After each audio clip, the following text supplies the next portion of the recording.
Hey there, guys. Alright, today we are back with some more of the Great War. This time, we're on to week 112. Beasts of Steel. The first tanks on the battlefield. Before we dive in, though, make sure you go and check out the links in the description box below. I would love it if you joined the Discord and followed me over at Twitch. Is this really the first? I thought we've heard tanks discussed before, but I guess not. I guess this is really the first time. I don't know why I feel like I'm thinking we've heard of tanks being mentioned before in this series. Huh. I must be confusing with something. Damn. 112 weeks in and we're just getting to the first tanks. But it's also, not even the halfway point yet. And we're getting into the first tanks. They'll be here for more than half the war, at least. Okay. Let's dive right in and see. I don't know, probably Hotzendorf do something stupid and Cadorna do something stupid.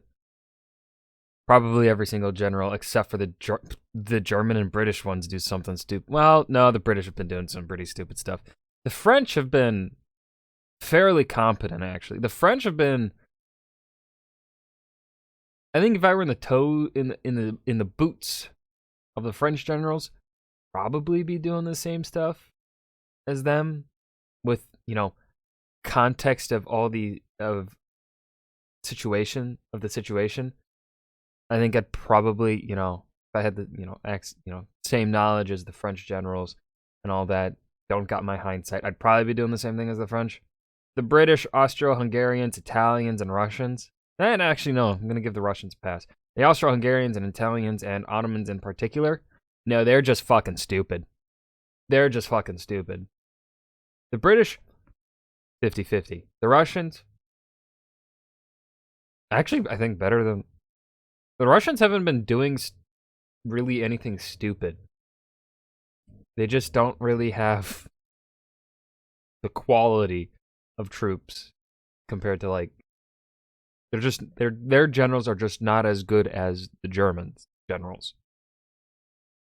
Like so far the Russians, I'm really trying to think of when the Russians had a massive blunder. And I don't really think that they have. Like nothing that makes me facepalm like the like Hotzendorf and Cadorna and Pasha, or the British, miscommunication with the French and how they don't know how to coordinate their assaults. None of that, I don't think. I can't remember off the top of my head the Russians fucking up that bad. Am I wrong? Like when someone will tell me. Someone always tells me when I'm wrong. Let's dive in. We've seen many deadly technological advances so far during the war in the form of new weapons. The flamethrower. War is the greatest technological advancer. Yes, in history. Incendiary bullets, poison gas, but perhaps none would have a stronger impression on the world of the future than one which appeared in battle for the first time this week, the tank.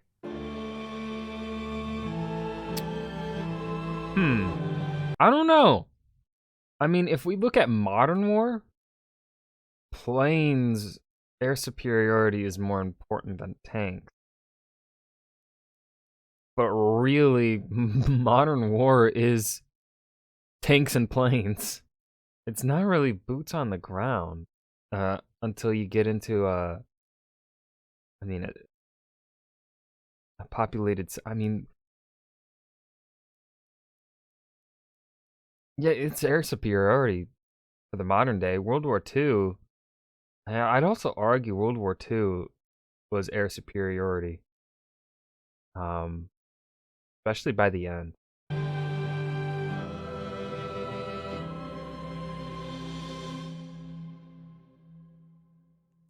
I'm Andy Nidell. Welcome to the Great War. Last week saw a combined British and French assault on German positions at the Somme. The Germans called off all offensive maneuvers at Verdun, but Bulgarian and Turkish troops under German command invaded Romania, who had just joined the war, and a Zeppelin was shot down over Hertfordshire. That Zeppelin was the first victim of the new incendiary bullets. And I'll begin this week with another new piece of technology, the tank. Whoa. They would premiere September 15th at the Battle of Flers-Courcelette. The idea for the tank originated with the need for some kind of armored vehicle that could cross no man's land, break through barbed wire, and assault German strongpoints. Already in December 1914, Ernest Swinton of the Royal Engineers had floated the idea of That is a British-looking man, and that is a British fucking name. such a vehicle. Actually, even in 1903, H.G. Wells had dreamed of such a vehicle in That's what H.G. Wells looks like? Not at all what I pictured. his short story, The Land Ironclads, and Caterpillar tracks were used in agriculture by 1905. The tank prototype Little Willie came out in late I'm a teenage boy in my mind. 1915, and then in January 1916, My humor hasn't changed. a larger one with guns called Mother came out. The tanks used Mother. today were the Mark I model, which was based on the Holt tractor. There were two variants, the male model with 2 6-pound guns and 4 machine guns, and the female, which had 6 machine guns. But integrating tanks into existing tactics posed problems. Should they be concentrated together or spaced out? Should they advance ahead of, with, or behind the infantry? British High Command decided to spread them out and sent them ahead of the men, and they would advance with a creeping barrage of artillery. Then they would flatten the German barbed wire, and their guns would support the British infantry. 49 tanks were to be part of the attack. Some were hit by German artillery, some broke down, some failed to advance, and in fact, nearly all of the 36 tanks that actually crossed the starting line stopped working for one reason or another. So they were really unreliable, but they did advance several kilometers, finally capturing High Wood as well as Flers, Martinpuit, and Courcelette, and certainly terrified the German infantry. But really, for the Germans that day, it was actually the creeping barrage tactics that had the biggest impact, not the tanks. There was also just about zero communication between the tanks and the infantry, and sometimes the It's the British. Lack of communication. infantry sped on ahead of them because the creeping barrage was safer than plodding along by a tank. Still, they gave an inkling of what was to come. And for the assault, the German lines had been breached to the point that they were in deep trouble, even though the British had not really broken through.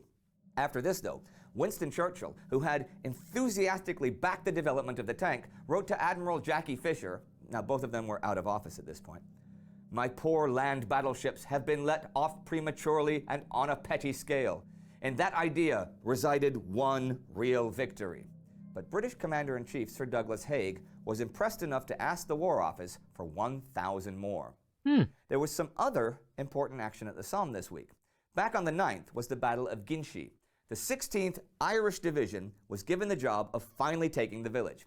They attacked from the south, which was new, and had a piece of luck that 2 German divisions brought into the sector failed to establish communications with each other. So the defenders were unsupported. When the Irish attacked, within 2 hours, the ruins of Ginchy were in the hands of the Fourth Army. Just so you know, when the Battle of the Somme began on July 1st, that day, the British took around 60,000 casualties to take 3 square miles. Okay? Between July 15th and September 12th, it was around 120,000 casualties for about 6 miles. So in terms of casualties per ground gained, the rate had not changed. It just doesn't have such a dramatic impact because it wasn't all in one day. But the Germans had lost a bit of land, and German Chief of Staff Paul von Hindenburg ordered September 15th.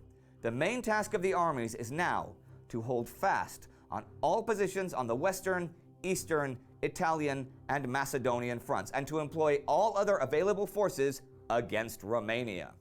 And at home in Germany, the Hindenburg... Okay, so he's going with the strategy of focusing one opponent at a time. This is why Hindenburg the GOAT. Well, no, he ain't the greatest of all time. There were certainly better generals than him. But I mean, for the moment, German, probably top general of this time period right here.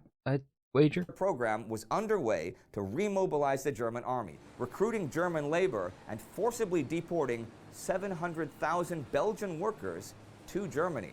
Cardinal John Farley, the Archbishop of New York, declared, "You have to go back to the times of the Medes and the Persians to find a like example of a whole people carried into bondage."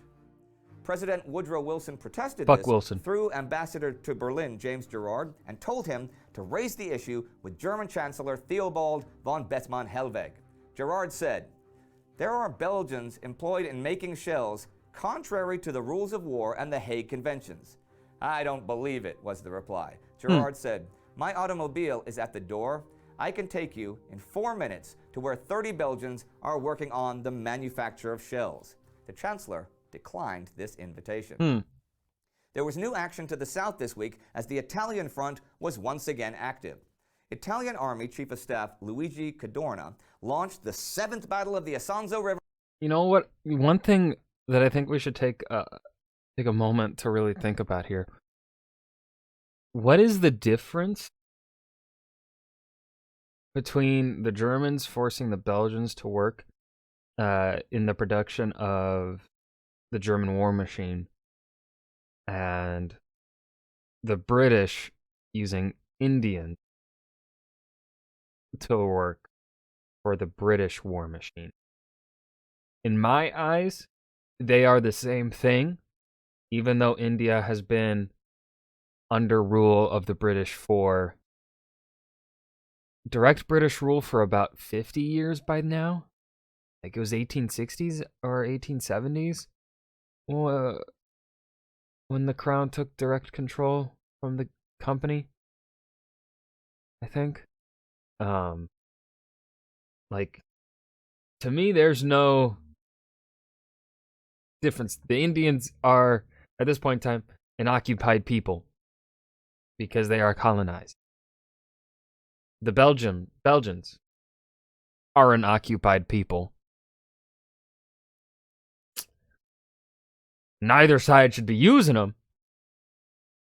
But if we're gonna say, like, the only difference is the Belgians are white people. On September 14th, after the 6th battle a few weeks ago, which had taken Gorizia from the Austro-Hungarian defenders, he'd brought in thousands of fresh recruits and tons of supplies. He wanted to strike the Austrians on the Corso before they'd recovered from that battle, but guess what? They already had, and had beefed up their defenses a lot, and by early September had 4 defensive lines, 2 more than the Italians knew about. On the 10th, the Italians began their artillery barrage, though for the first 3 days they fired blindly into the fog and didn't do much damage. When the fog cleared on the 13th, however, and with some aerial observation, they destroyed much of the Austrian front line, blew holes in the barbed wire, and wrecked their communications. But the Austrians had left only a token force of men in the front lines, and their losses were very small. Then the Italian infantry attacked. The Duke of Aosta had 100,000 men, and they attacked the Austrians on a 14-kilometer front, which was a huge density of men. The Italians emerged from the smoke and dust in compact blocks of men and made targets pretty much as tempting and as easy as the British did at the Battle of the Somme on July the 1st. The Austrian gunners had been waiting for this moment, and as the Italians came on, wave after wave, shoulder to shoulder, they just mowed them down. One Austrian officer said it looked like an attempt at mass suicide. And when the Italians reached the deserted Austrian line, they were met with flamethrowers and tear gas and machine gun fire from beyond. The attacks continued for the remainder of the week, and Austrian casualties pretty much matched Italian after the first day. The 15th saw a ferocious Italian artillery barrage, but there was still no breakthrough and heavy casualties on both sides. And one event, which produced no casualties at all, happened in Kavala in neutral Greece. On the 12th, the 4th Greek Army Corps of 25,000 men there deserted to the Germans and were sent to Germany as guests.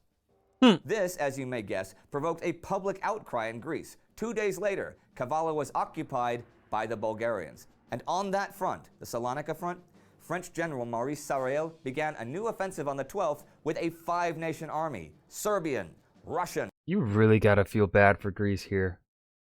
Like, I mean, yeah, would their king have probably joined the war on the side of the Axis? Quite possibly. They're still getting fucking occupied by everyone. Italian, It's just French, fucked up. and British. The next day, the Serbs advanced towards Florina and Monastir.